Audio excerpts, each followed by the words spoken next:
نحمدہ ونصلی علی رسولہ الکریم اما بعد فاعوذ باللہ من الشیطان الرجیم بسم اللہ الرحمن الرحیم۔ 3 جمادی الاخر 654 ہجری کو بدھ کا دن تھا۔ مدینے میں ایک عظیم دھماکہ ہوا، پھر زلزلہ آ گیا جس سے زمینیں، دیواریں، چھت، کھڑکیاں اور دروازے ہل گئے، اور یہ زلزلہ جمعے کے روز تک یعنی 5 تاریخ تک لمحہ بہ لمحہ اور بار بار آتا رہا۔ پھر اس کے بعد ایک آگ نمودار ہوئی جس آگ کو پورے شہر کے لوگوں نے دیکھا، اور شہر کے لوگ اس آگ کو دیکھ کر پریشان ہو گئے۔ یہ وہی آگ تھی جس کا تذکرہ بخاری اور مسلم میں موجود ہے، اور رسالت محمد صلی اللہ علیہ وسلم نے اس کے بارے میں بڑی تفصیل کے ساتھ جو ہے وہ پہلے ہی بیان کر دیا تھا۔ یہ آگ جبل احد کے برابر میں آ کر کھڑی ہو گئی، اور اس کے برابر ہو کر پھر یہ آگ وہاں کھڑی ہو گئی۔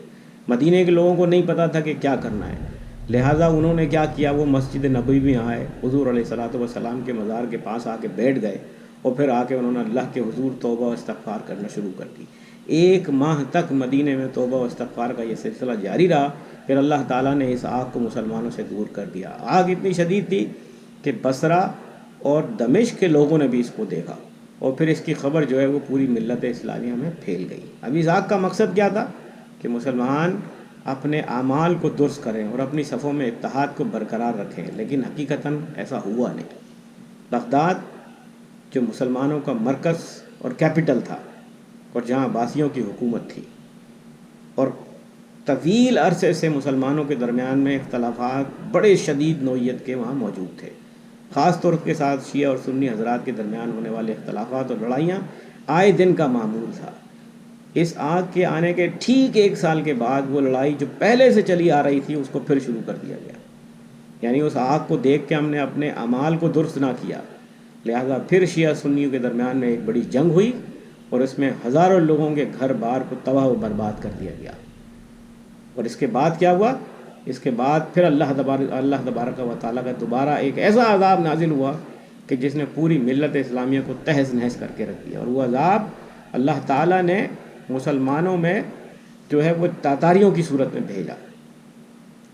سن 656 ہجری کو ہلاکو خان اپنی تاتاریوں کی فوج لے کر بغداد میں داخل ہو گیا۔ خلیفہ معتصم کو حکومتی معاملات اور انتظامیہ سے کوئی مطلب نہیں تھا، اور وزیر مملکت تاتاریوں سے بھی ملے ہوئے تھے، اور دیگر اسلامی ریاستیں اور دیگر اسلامی ممالک جو ہے وہ چنگیز خان ہلاکو خان کا ساتھ دے رہے تھے۔ لہذا کیا ہوا، خاموشی سے یہ فوج بغداد میں داخل ہو گئی۔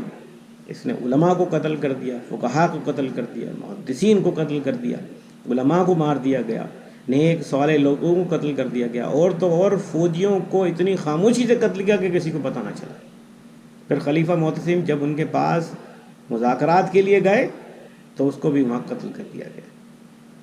پھر 40 دن تک تاتاریوں کی تلواریں ان کے نیام میں نہیں گئیں، اور پھر وہ تلواریں جب چلیں تو نہ اس تلوار نے شیعہ دیکھا، نہ اس تلوار نے سنی دیکھا، نہ اس تلوار نے شافعی دیکھے، نہ اس تلوار نے حنفی دیکھے۔ پھر وہ تلواریں تھیں تاتاریوں کی، اور مسلمانوں کا خون تھا۔ اس بات سے اس آگ کو دیکھ کر ہمیں سبق سیکھ لینا چاہیے تھا، لیکن ہم نے سبق نہیں سیکھا۔